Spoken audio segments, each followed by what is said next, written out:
حضرت ساریہ رضی اللہ تعالیٰ عنہ نہاون دے ایران دے شہر نہاون دے جنگ لڑتے کھلوتن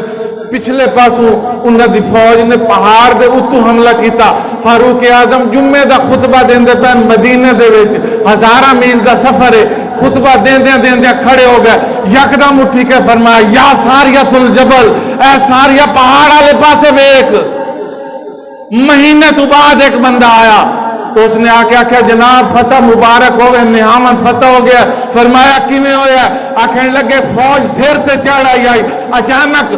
پہاڑ دے غار دے اندر آواز آئی فاروق اعظم دی یا ساریۃ الجبل اے ساریہ پہاڑ والے پاسے ویکھ پہاڑ والے پاسے ویکھیا کافرن دی فوج آندی پئی آئی پھر مسلمان مستعد ہو گئے فتح حاصل ہو گئے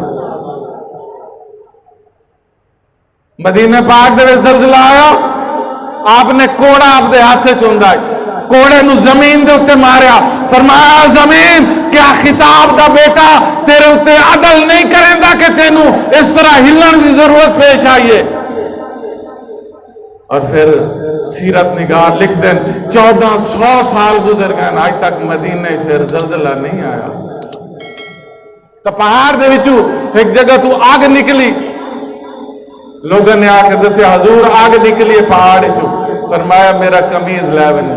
کمیز اگو کیتا گیا پہاڑ دے اندر داخل ہو گیا جس دن آپ رخصت ہوئے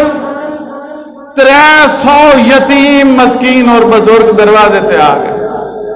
عمر چلا گیا ہن ساڈی کون کرے سی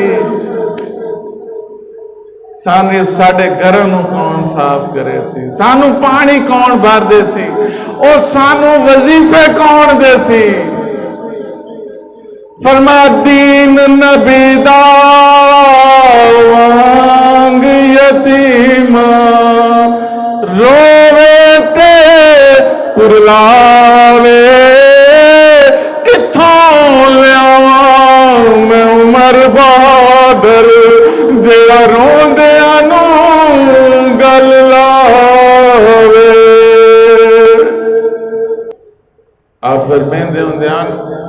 دریائے فرات دے کنارے ایک کتا بھی پیاسا مر گیا تا عمر نو جواب دیونا پوچھا آگ دے ہوتے حکمرانی زمین دے ہوتے حکمرانی ہوا دے ہوتے حکمرانی پانی دے ہوتے حکمرانی دریائے نیل ہر سال ایک عورت ایک نوجوان لڑکی لیندہ پھر چلتا ہے آپ نے صرف ایک خط لکھیا کہ اے دریائے نیل اگر تو اپنی مرضی نال واند ہے تو پھر سانو تیری ضرورت نہیں جی اللہ دے حکم نال واند ہے تو پھر آئندہ باندھ نہ ہوئی 1400 سال گزر گئے دریائے نیل آج تک باندھ